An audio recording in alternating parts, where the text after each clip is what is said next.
happening, everybody? I'm back. It's me, resident supervillain, Mr. J. Washington, and I am here with my review for the season and series premiere of The Watchmen on HBO. Now, if you have not seen this episode yet, please come on back because there will be spoilers. Now, first and foremost, for those who know me and know that I normally do reviews of the Marvel and DC TV shows and movies. Now, yes, I know Watchmen is a DC property, and it was a bit hard to decide if I was going to do this with all the Arrowverse shows coming and then soon all the Disney Plus shows and then, having to make sure to watch them on HBO. But I said, you know what? Let me go ahead and do it because of the anticipation that has been building for this one. So here we go. When I tell you this kicked off like gangbusters, it was so amazing because the fact that the opening scene told you about the Black Wall Street massacre, ladies and gentlemen. Now, for those who do not understand the semblance of Tulsa 1921, because a lot of schools do not teach this. They do not teach it. It is a thing that most people have to do research and find out about themselves. But to show exactly what happened, that businesses were burned and torched to the ground and destroyed and vandalized. People were murdered and massacred in the streets like dogs. Black people were murdered by white people like dogs. That is legit what happened. In 1921, yet barely 50 years removed from the end of the Civil War, you had a group of black people who established a well-going, well-funded community within themselves. There was businesses, banks, and so much more in that community. The black dollar stayed within the black dollar. It was that community that was building. It's 1921. Black people weren't allowed to do things with other cultures and colors in America. So to basically go amongst themselves and build a community, its own Wall Street was phenomenal.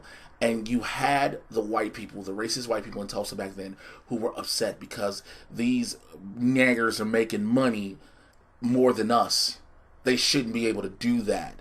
They shouldn't be able to live lavishly or comfortably. They should be treated still like the slaves they were. And that is a real thing to happen. And for Damon Lindelof and Nicole Castle, who was the director of this episode, to use that as the first choice to show us what we were going to be experiencing is amazing. Like, that set the tempo for everything for me.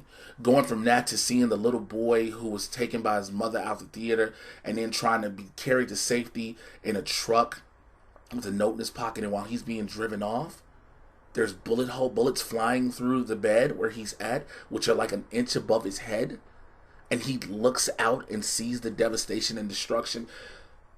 It touches you in more ways than one, and I know there are people who have already watched this episode and have gone, why they got to make it political? Why they got to do this or why they got to do that? And yes, Watchmen is an alternate take on history or an alternate take on just life in the universe and the world of superheroes. But sometimes some things have to come into play one way or another, and that was one thing that stayed. And that hit so hard. I'll admit, I have to rub my eye because it was dry and it was almost crying. To see that on that scale, and it wasn't held back, was just gut-wrenching and like still captivating. To see the scene right after where we see a white man in a truck being pulled over by a cop, and he's like, oh man, he's nervous. And to watch the cop walk up, initialize his body cam, ask for consent to record it, and basically being a black cop doing the reverse of what we have seen in many situations.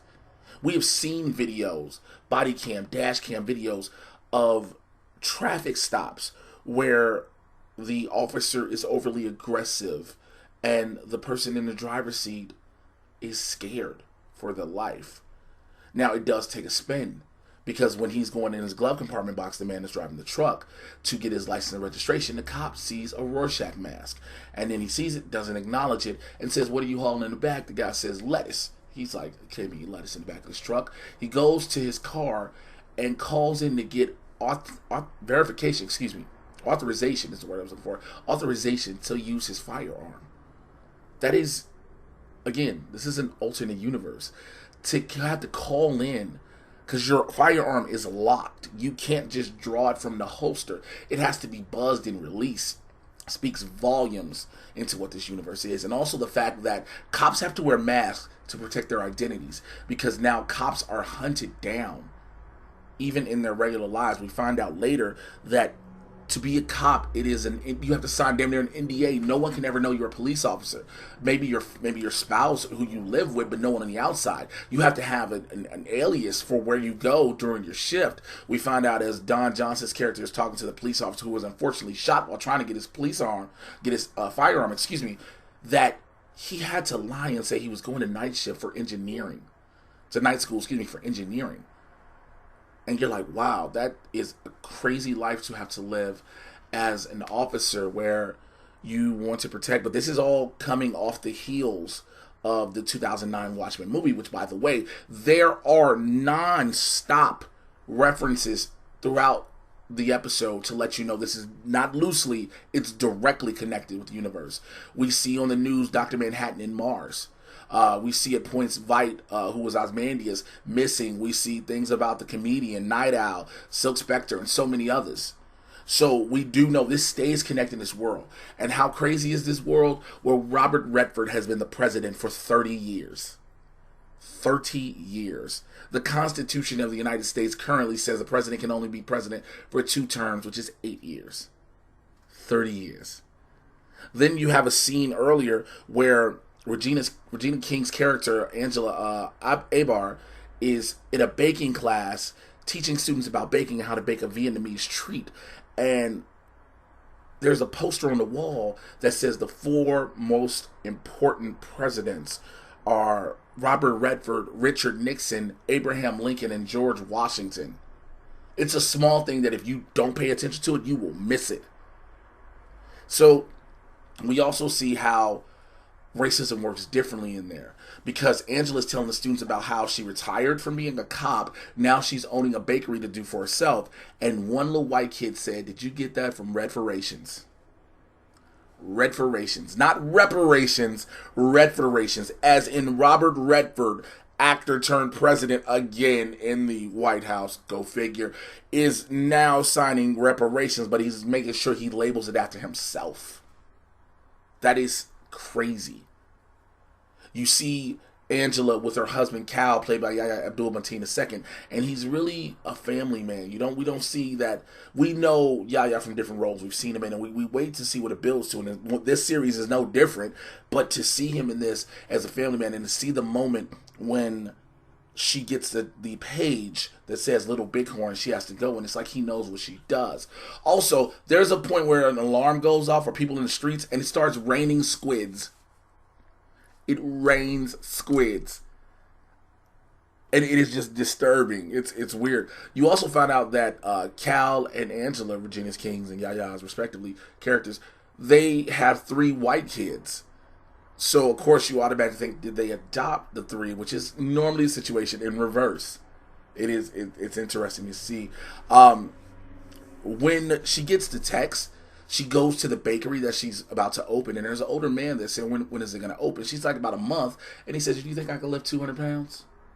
And like, you don't know anything else. It's played by Lou Gossett Jr., by the way. She goes in, and you see her go to the back to go downstairs and change to get in to become Sister Night.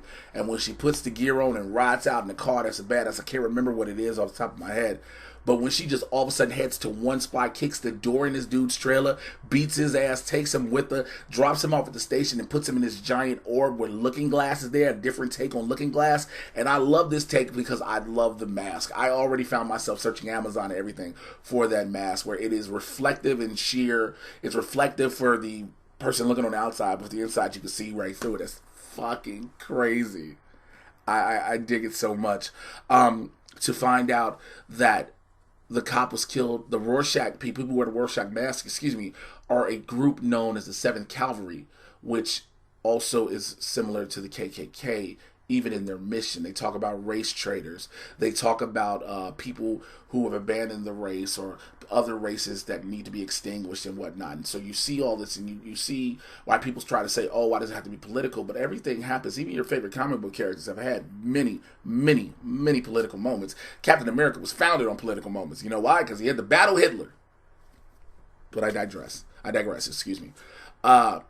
So then we see how basically they go and find out where the 7th Cavalry is, assembled. And when we see them, they're taking out watch batteries, just new numbers of watch batteries, all different shapes and sizes, and putting them in a bucket. And for a minute, I was like, why are they doing watch batteries? But then me being a geek and a science nerd, I was like, oh, you can take the lithium and old watch batteries. You have enough of them. You can make a bomb that has a magnitude of destruction, of destructive force that is surreal. But you see, so this is, I don't remember who the cinematographer was for this episode, but I have to give the cinematographer credit as well, because they did something that is very difficult to do. And here's what it is. First of all, shooting at night, but also shooting a black woman at night, wearing all black, not just shroud in it, but her face has black makeup. And then to be able to show her emotion through all that. That is an incredible cinematographer. On top of, we already know we have an incredible actress in Regina King and an incredible director, Nicole Castle. You see that Judd, he's played by Don Johnson, he's the police chief. He's a family friend with Sister Night. Him and the Pirate Queen are flying over in a ship that's a police ship that is similar to Night Owl's ship from the movie. And it fires out a fire cannon, a flamethrower in a sense, and takes down the 2 of the 7K members' planes. But also before then, you see how Judd, his wife, Angela, Cal, and the family and all the kids are having dinner together, and everybody's just loving each other. But you do see at one point Judd goes in the kitchen and hits a couple of lines. And you're like, well, shit! We're going to take some nose candy. Y'all out here doing the fucking sugar. Okay, Don Johnson? But you have all these things happen, and then they go home. And afterwards, you have a scene where, they go home. Don Johnson's character gets called that the officer Charlie that had been shot earlier in the episode, he was recovering and he was awake now from surgery. So he's going to go see him. His wife is like, no, I don't think you should drive. Have one of the patrolmen who are outside watching our home take you. And he's like, no, I'm good enough to do it. He goes and he blows out 2 tires. And in the process, he sees that the strips have been laid out. And you just hear him go, oh shit. And then we don't know what happens then for a moment. But then you see Cal and Angela getting it in. Ain't nothing like black love, ladies and gentlemen, on screen. Black sweaty sex. Here for it. But they're going, and the phone starts ringing, and it's ringing, and it's ringing, and it's ringing, and they don't want to get it because she was like, I'm close. Like, yo, fellas, let me tell you something. If you ever are with a woman and whatever you're doing, and she says, I'm almost there or I'm close, stay doing exactly what the hell you're doing. If you're rubbing on something, if your tongue is at a certain place, if you are thrusting a certain way, keep up that momentum. Like Pop said, keep up that momentum. John Witherspoon said it, momentum. But nonetheless, they finally decide to stop, and she goes to get the phone, and the dude says, are you Angela Abar? She's like, yeah. Is your father Marcus Reeves? She's like, yeah. Her father turns out to be the young boy we see at the very beginning. He was like, well, you might want to come to the old oak tree out here, and don't wear your mask because I know who you are. Like, shit. That's the purpose of the mask and things like that. So people, so these cops and their families are protected. So as soon as she gets that phone call, she ties her hair up, goes under the headboard, clicks in, drops out a shotgun, goes in the chimney, grab a pistol, and tell her husband, if anybody comes down this street but me, shoot their ass before they get to the porch. She goes out, drives off, and not only did she see her dad, who was the young boy, with the note that he had as a kid that said, watch over this boy, she sees Judd being hung, strung up from a tree. And it's just episode 1. This show already knows how to hit you with every beat, every moment you need to hit. It hits you with the dramatic, it hits you with the horror elements, it hits you with the shock, the suspense, and even comedic elements, all rolled into one. And that is episode 1. And then you get an extended trailer that we had not seen before, that you see different things that have happened. I'm sorry, I forgot to mention Jeremy Irons' character. Now, it's said that, if I'm not mistaken, I've heard from a source that he is supposed to be related to Ozymandias, but he lives in this giant castle, he's writing a play, he has these 2 servants that call him master, and it's a kind of weird thing, and he says he's going to, put them as the main characters in his play, and we don't know his intentions as of yet. We know he seems to be, he's wealthy, of course, rides horses and things like that, and for his birthday, his butler got him a pocket watch that he wanted. And so I'm trying to remember anything from the film as well, but I'd have to go back and check. I know Dr. Midnight was always dealing things with time, so I don't know if that applies in the same thing. But it was interesting to see all of this, everything that's coming together in a trailer. Like I'm saying about the trailer, you see the Dr. Midnight is going to appear. So we're going to have characters from the 2009 movie in this series. And it was just amazing. I know there are going to be people who are like, well, this ain't directly from the comics, and this is changing this, changing that. Remember, comics cannot be directly translated from pages to screen. They can't. For one, the story goes quick. For two, it looks wonky. So there has to be variations. There have to be liberties taken. Not enough to where you dilute completely the source material, but enough where it can become digestible and it can translate for everybody. So I think we'll see that, especially knowing we're in this Watchmen world and where we're going forward. Again, the fact that we keep acknowledging the 2009 film while moving into this 2019 series. I like that as well. Again, I brought up earlier, people who don't like this episode, it's very easy. Y'all already know me. You know I don't shy away from shit. We already know why you don't like it. First of all, it started off talking about Black Wall Street, which hits you in your heart because you didn't want to see that, because you didn't want to be portrayed that way, but it's some shit that really happened. And two, a black woman is the star of the show. A powerful black woman as the hero. You were used to in Watchmen when it was Night Owl and Silk Spectre, potentially. But you got a strong black woman who technically does not need anybody. She does not shy away from the assistance, but doesn't need it. And I know somebody's going to be in the comments saying what you say, but guess what? I gives two fucks. Like, I don't care. Y'all know me. For those who know me, you know if you in your feelings, that is your fault. You already know how I am. I'm not going to shy away from anything. People ask for reviews and an honest review, and this is an honest review on it. If I had to give this show a rating of 1 to 5 stars, it's getting a 5 for me. Because I love how it started. It got me so intrigued as to where it's going. I can't wait to see episode 2, 3, and so on and so forth. So I want to know what you think in the comments below, alright? Like, subscribe, click on the notification bell. Are you ready to rock with Watchmen all the way through this season? Or is it something you might not have been interested in at all, and that could be because of the 2009 film? I want to know, alright? Follow me on Twitter and Instagram at Mr. J Washington. That's MRJAY. You should know how to spell Washington. And make sure you join my Supervillain Squad on Patreon. Patreon.com/Mr. J Washington. I'm putting up some more stuff on there. And actually me in the wrestling ring. Yes, I'm a pro wrestler. I've been in for 20 years. So I made my return recently. So I got a couple matches I'm going to throw up there for y'all. Make sure you check out the Mad Titan podcast so I get you caught up on everything that's happening in the Marvel and DC live action and cinematic universes. And check out Blurs in the Hood, our Facebook fan page with myself and Winston A. Marshall, who does the Titans reviews with me. We got our own football weekly show we got called Blurred and Gold. It's the recap of the week from two Blurs perspective. It's for the culture. Check that out. I will holler at you guys later. Till then, take care. I'm out here.